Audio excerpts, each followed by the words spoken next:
चिंदी माता का मंदिर देखने के बाद मैं अभी स्वप्निल को जाने नहीं दूंगी और उन्हें अपने साथ लेकर चलूंगी करसोग वैली के उन छुपे हुए जगहों पर जहां पर मुझे वर्नाक्यूलर आर्किटेक्चर के टेम्पल देखने को मिलेंगे। स्वप्निल साथ होंगे तो वो मुझे हिमालयन आर्किटेक्चर की जो बारीकियां हैं उनसे रूबरू होने में मदद करेंगे। मैं इस समय हूँ करसोग में और ये जो मंदिर है ये कामाक्षा देवी का मंदिर है। इसका जो आर्किटेक्चर है ये बहुत खूबसूरत है। इसको देखने आने की जो पूरी यात्रा है वो भी बहुत खूबसूरत है क्योंकि हम एक पूरी वैली क्रॉस करके आते हैं। इस मंदिर के दो भाग हैं। ये जो आगे का भाग है ये रिनोवेट हुआ है और जो पीछे का भाग है जो कि भंडारण है वो पुराना जो हिमाचल का स्थापत्य कला है काठकोनी उस पर आधारित है और ये नए स्टाइल का रिनोवेशन है। तो हमारे जो आधुनिक भगवान है वो उन्होंने भी हिमाचल के भगवानों के बीच में जगह पाई है। जैसे ये है, ये जो स्वरूप है ये हिमाचल में ही देखने को मिलता है क्योंकि ये यहाँ पे या तो सिंह की का फेस होगा या नाग होगा या कोई भी जानवर होगा। ये हिमाचली आर्किटेक्ट का एक बहुत सिग्नेचर स्टाइल है। ऐसी ही बहुत सारी छोटी छोटी डिटेलिंग हमें देखने को मिल रही है और इसको देखने के लिए बड़े आसानी से एक्सेसिबल रोड है और आया जा सकता है। देखिए मेरे साथ देवभूमि की इन खूबसूरत धरोहरों को। वर्नाक्यूलर आर्किटेक्चर की बारीकियां समझने से पहले हम करेंगे दर्शन कामाक्षा देवी के। मंदिर को एक नज़र अंदर से देखने के बाद हम जाएंगे इसके पीछे जहां पर हमारा इंतज़ार कर रहे हैं स्वप्निल भोले जो कि हैं एक कंजर्वेशन आर्किटेक्ट। हम देखने जा रहे हैं इस मंदिर की जो स्थापत्य कला है उसका जो आधार स्तंभ है वहां से शुरुआत करेंगे। आइए मेरे साथ।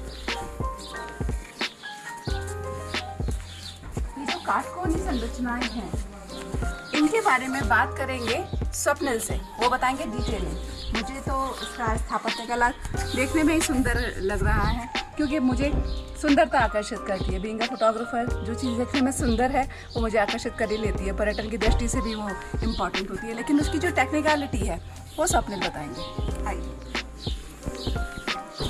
ये जब बजते हैं, हवा चलती है तो ये बजते हैं।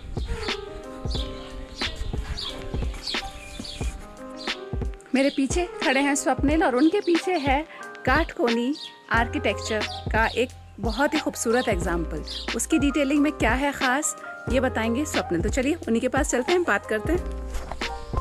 जी स्वप्निल जी, स्वागत है आपका। स्वागत है। नमस्ते। की ट्रेडिशनल आर्किटेक्चर कहा जाता है इसको, कास्ट शैली भी कहा जाता है लोकल टर्म में। और इसकी सबसे बड़ी खासियत ये है कि ये जो आप टावर देख रहे हैं इसमें कोई कॉलम की सपोर्ट नहीं होती है। और हम जिस एरिया में खड़े हैं ओवरऑल जनरली भी हिमाचल अर्थक्वेक जोन 4 और 5 में आता है जहाँ पे काफ़ी सारे भूकंप आते जाते रहते हैं। तो ये जो शैली है यहाँ के लोगों ने ही इस चीज़ को ध्यान में रखते हुए बनाई है 800 साल पहले, 500 साल पहले। और ये जो मेरे पीछे जो टावर है इसको तो एक कामाख्या देवी का ये भंडार है जहाँ जिसके अंदर जो देवी के महत्वपूर्ण आभूषण रहेंगे या गोल्ड चांदी सोना रहेगा वो यहाँ स्टोर होता है। बट ये जो इसकी खासियत है कि ये भूकंप में भी हिलती है, बिल्डिंग गिरती नहीं है आम आरसीसी बिल्डिंग उनकी तरह। तो इसकी रीज़न ये है जो आपको थोड़ा सा 1 मिनट में टेक्निकली समझा दूंगा, अदरवाइज बहुत लंबा हो जाएगा। जैसे आप देख रहे हो जैसे बेस जो अनफॉर्चुनेटली इन्होंने येलो पेंट की है ये पूरी पत्थर की है जिसको हम प्लिंथ बोलते हैं। और प्लिंथ के ऊपर जो 3 लॉग्स बड़े बड़े आपको दिख रहे हैं वहाँ से ये जो ऑल्टरनेटिंग लेयर्स दिख रहे हैं आपको, पत्थर beam, wooden beam plus stone, would plus stone, ये इसको पर्टिकुलरली हम काटकुनी कहते हैं। और काटकुनी का मतलब corner 90 degrees at the corner. आप देखोगे तो बिल्डिंग काटकोने में है। ये जो मैं थोड़ा ऊपर जाके समझा दूँ आपको, ये जो है ये हर एक बिल्डिंग इस शैली की काटकोने में होगी। और इसका दूसरा इसकी टेक्निक कैसे पहचानी जा सकती है कि जैसे भी कोई हैबिटेबल स्पेस बोलते हैं कि यहाँ अंदर से रूम होगी, मतलब इस बिल्डिंग में यहाँ तक कोई रूम नहीं है अंदर, ये पूरी सॉलिड प्लिंथ है। इस जगह से ऊपर इसके अंदर कम से कम 3 मंजिलें होंगी कम से कम। और फिर जो आपको बैल्कनी दिख रही है तो ये कैसे है कि लकड़ी और पत्थर का मेल है जो एक के ऊपर एक उनको रखा गया है, और पत्थर भी बिना सीमेंट के हैं जो फ्रिक्शन से रहते हैं। तो जब भी और आप देखोगे तो कॉर्नर जो है, ये जो कॉर्नर बन रहा है पूरा कंटिन्यूसली फ्लोट लकड़ी का है। तो एक ऐसे जॉइनरी बन जाती है, जॉइंट। और ये जैसे मेरे हाथ आप देख रहे हो, ये भूकंप आएगा या कोई नेचुरल क्लैमिटीज़ के टाइम ये थोड़ी ऐसे फ्लेक्सिबली हिलती है, बट बिकॉज ये टाई, इसके बीच में टाई बीम होती है, उस वजह से छोड़ती नहीं है। और इसी शैली को लोकल टर्म में काटकुनी शैली करते हैं। इसके डिटेल तो बहुत ज़्यादा है जो अभी समझा नहीं सकता हूँ, लेकिन आप थोड़ा हम दूर जाते हैं इस बिल्डिंग के। ये जो कैंटिलीवर्ड बालकनी है वो अपने आप ही सेल्फ लोड की वजह से सस्टेन ऊपर रहती है।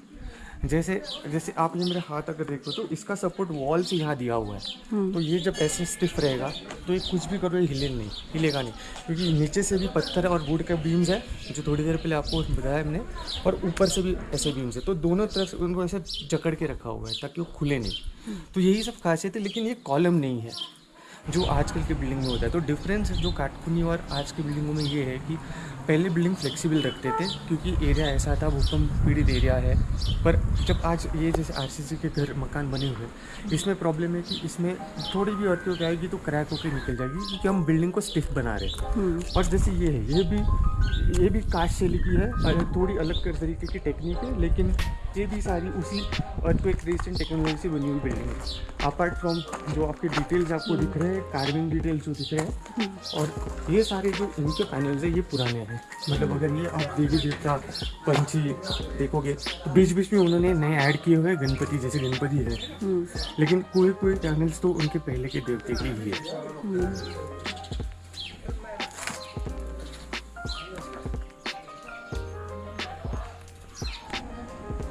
कहीं जाइएगा नहीं, मैं आपको लिए चलती हूँ करसोग वैली के एक और प्राचीन मंदिर को दिखाने, जिसका नाम है ममलेश्वर महादेव मंदिर। कहते हैं इस मंदिर का संबंध पांडवों के समय से है। यहाँ पर एक धूनी है जो कि पांडवों के समय से यानी कि द्वापर युग से जल रही है, निरंतर जल रही है। हम मंदिर के अंदर जाके उस धूनी को देखेंगे। साथ ही में कहा जाता है यहाँ 5000 साल पुराना एक गेहूं का दाना है।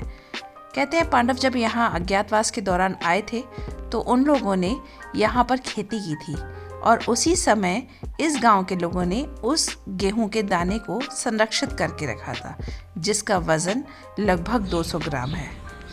मंदिर में ये दाना आपको देखने को तो ज़रूर मिल सकता है, लेकिन वो आपको तस्वीर नहीं खींचने देते हैं। इसलिए मेरी सलाह ये है कि आप जब मंडी डिस्ट्रिक्ट आएँ तो करसोग में इस मंदिर में उस अद्भुत दाने को देखने ज़रूर आएँ। मैंने अपनी आंखों से देखा है, वो 200 ग्राम का बड़ा दाना एक दुर्लभ वस्तु है जिसके दर्शन करना तो बनता है। वैसे ये मंदिर समर्पित है भगवान शिव और माँ पार्वती को। इस मंदिर की वास्तुकला हिमालयन आर्किटेक्चर का एक अद्भुत नमूना प्रस्तुत करती है, जिसमें लकड़ी की कार्विंग प्रमुखता से देखने को मिलती है। इस मंदिर में चांदी के महादेव और माँ पार्वती विराजते हैं। ये मंदिर न केवल एक मंदिर है बल्कि एक प्रांगण है जहाँ पर रहने की व्यवस्था भी है। इस मंदिर का आर्किटेक्चर अगर छतों को देखेंगे तो ये पगोड़ा स्टाइल की छतें हैं, जिसमें स्लेट से छतों को बनाया गया है और कई लेयर के साथ बनाया गया है। अगर हिमालयन वर्नाक्यूलर आर्किटेक्चर के बारे में आप और जानना चाहते हैं तो मुझे कमेंट बॉक्स में बताएं।